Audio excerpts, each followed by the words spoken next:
guys! What's up? Alpha Lion Simba here, and welcome to part 3 of my worst cases of man-eating in big cats. Now, since I've already covered lions and tigers, in this final part, it's time for me to cover leopards. So, let's spot the worst cases of man-eating leopards. Although it's the smallest species in the genus Panthera, the leopard is no pussycat. It's an adept hunter with its razor-sharp claws that can give a tight grip on its prey and on tree branches, 5-centimeter long canine teeth perfectly built for grabbing prey, and its spots which make perfect camouflage.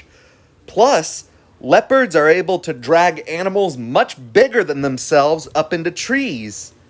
However, for the most part, leopards try to avoid humans, preferring instead to hunt antelope, wild pigs, or monkeys. However, just like with lions and tigers, leopards do have potential to become man-eaters and have a higher likelihood because primates make up a good part of a leopard's diet, and the legendary hunter, author, and tiger conservationist Jim Corbett, whose whole career revolved around hunting man-eating leopards and tigers, said that he believes leopards are more dangerous than tigers because leopards are more cunning. However, as is the case with lions and tigers, man-eating leopards are usually just cats that became too sick, injured, or old to catch their natural prey. Our first case is the Leopard of Panar, a male leopard that terrorized the Panar region of the Almora district situated in Kumaon, northern India in the 20th century. The Panar leopard first developed its taste for human flesh by consuming it from the numerous diseased corpses that littered the jungle as a result of the cholera plague. When the cholera pandemic ended and the corpses ceased, he began to hunt humans.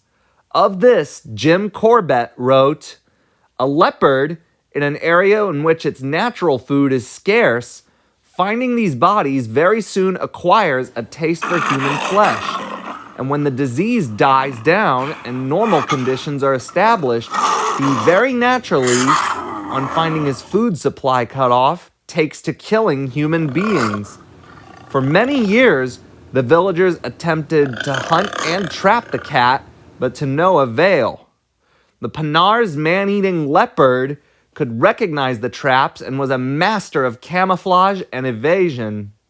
He was rarely seen until the moment he struck, sometimes even taking people from right inside their homes in front of their families." Jim Corbett heard of the leopard while hunting the Champawat tiger in 1907, and in 1910, he set out to kill it. Corbett's first attempt to kill the Panar man-eater was in April of 1910 as he stood all night listening to the agonizing breaths of the dying girl. The only signs of the circling leopard was the alarm calls of jackals in the darkness. His second attempt was not until September of 1910. Corbett hiked for 30 miles through the jungle to remote villages suffering from a leprosy plague connected only by footpaths. There he got word of recent attacks at a village across the river. After trekking through hills, crossing a flooded river with no bridges, and sleeping on open ground in the heart of the leopard's territory, Corbett reached the village. The most recent attacks had occurred there, with 4 men having just been killed. After a few attempts of trying to bring down the leopard by using goats as bait, Corbett eventually managed to kill the Panar leopard, who by this time had killed at least 400 people. Up next is The leopard of central provinces, also known as the devilish cunning panther. A male leopard which, over the course of a couple of years, killed 150 people, all women and children, in the central provinces of British India in the 20th century. The leopard reportedly claimed a victim once every 2 to 3 days, each time in a different area to the last, with the killings sometimes taking place 20 to 30 miles apart. The leopard caused such panic that the native communities in its range rarely left their homes alone or unarmed. An unnamed British hunter set up headquarters in a large village where he compiled information on the leopard's depredations with the local Tana. 10 days later, a man entered the hunter's camp one morning and claimed that the leopard had entered a hut in a village a mile from the camp and had unsuccessfully attempted to carry off a small girl the previous night. The hunter dressed the girl's wounds and she recovered. The leopard struck again 2 days later in another village. The hunter searched out for the leopard from his camp for 3 weeks without success. With the body count rising, the hunter considered moving camp until a boy from a village 4 miles away came to him and stated that the leopard had dragged off his brother while they were driving cattle. Sometime later, the leopard attacked the goats of the gone farmer but was driven off. Upon shortly returning, however, it was fatally shot with a projectile propelled from a gas pipe 5 yards away from it. The Gan presented the hunter with the leopard's skin and stomach contents, among which was a ball of human hair, thus confirming it as the man-eater. The hunter purchased the hide for 10 rupees, later noting that the fur and claws were in fine condition, not what was to be expected from an old, infirm animal. There were no signs of past injuries which could have prevented it from hunting, thus leaving the hunter to conclude that the leopard had probably been fed human flesh as a cub by its mother, likely a man-eater herself. Up next is the Leopard of Rudraprayag, a male leopard reputed to have killed over 125 people. The first victim of the leopard was from Benji village and was killed in 1918. For the next 9 years, people were afraid to venture alone at night onto the road to the Hindu holy shrines of Kedarnath and Badrinath, for it passed through the leopard's territory and few villagers left their houses after dark. The leopard, preferring human flesh, would break down doors, leap through windows, claw through the mud or thatch walls of huts, and drag the occupants out before devouring them. According to official records, the leopard killed over 125 people. However, Corbett notes that the number of deaths was probably higher due to unreported kills and deaths due to injuries sustained in attacks. Units of Gurkha soldiers and British soldiers were sent to track it, but all failed. Attempts to kill the leopard with high-powered gin traps and poison also failed. Several well-known hunters tried to capture the leopard, and the British government offered financial rewards. All of it, however, ended in failure. But then, in 1925, Jim Corbett took it upon himself to try and kill the leopard, and after a 10-week hunt, successfully did so on May 2nd, 1926.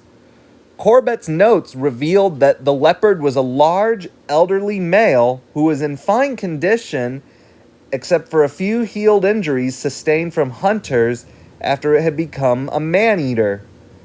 The leopard had started hunting people 8 years earlier when it was still young. Therefore, it was not old age that caused it to turn to hunting people. Corbett wrote that, in his opinion, human bodies left unburied during disease epidemics were the reasons for the Rudraprayag and Panar leopards to become man-eaters. Up next is probably the only African leopard on this list, the leopard of the Golis Range. In 1899, British officer H.G.C. Swain wrote of a man-eating leopard that had allegedly killed more than 100 humans in the Golis Mountains of British Somaliland. Swain's brief account appears in the volume Great and Small Game of Africa, edited by the prominent British naturalist Henry Bryden. In 1889, there was a leopard said to be a panther which haunted the Mirso ledge of the Golis Range for some years and was supposed to have killed over 100 people. It was in the habit of lying in wait at a corner of very dark, rough jungle path where a huge rock overlooked the track. The Somalis used to show a boulder some 6 feet high, a yard from the path, in the flat top of which was a depression shaped like a panther's body, from which the beast was said to spring upon travelers.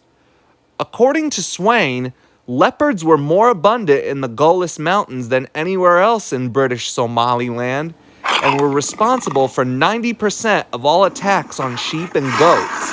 The rocky terrain of the Golis made tracking and killing leopards next to impossible. At the time of the attacks, this remote territory remained largely unexplored by the British, so very little is known of the Golis Range man-eater. And our final leopard is the Leopard of Kahani. Robert A. Sterndale and James Forsyth gave accounts of a man-eating leopard that killed nearly 100 people in the C&E district between 1857 and 1860. When Sterndale received word of the attacks, he pursued the man-eater with his brother-in-law, W. Brooke Thompson, but their efforts proved fruitless. The breakout of the Indian Rebellion of 1857 sent Sterndale away for 2 years and ended his chances to capture the man-eater. The leopard evaded all attempts by locals to kill it and terrorized the villages of Duma and Kahani, sometimes killing 3 humans in a single night. According to Sterndale, the leopard preferred to consume blood rather than flesh, and most bodies showed fewer injuries than other telltale bite marks to the throat. A huge reward was offered for the leopard's capture, but then it was unexpectedly killed one night by an inexperienced native hunter. Well, that was it. My 3-parter episode on the worst cases of man-eating in big cats. Thanks for watching. Hope you liked it. If you liked the video, give it a thumbs up. Leave requests in the comments below. Don't forget to subscribe if you haven't already. Alpha Lion Simba, out.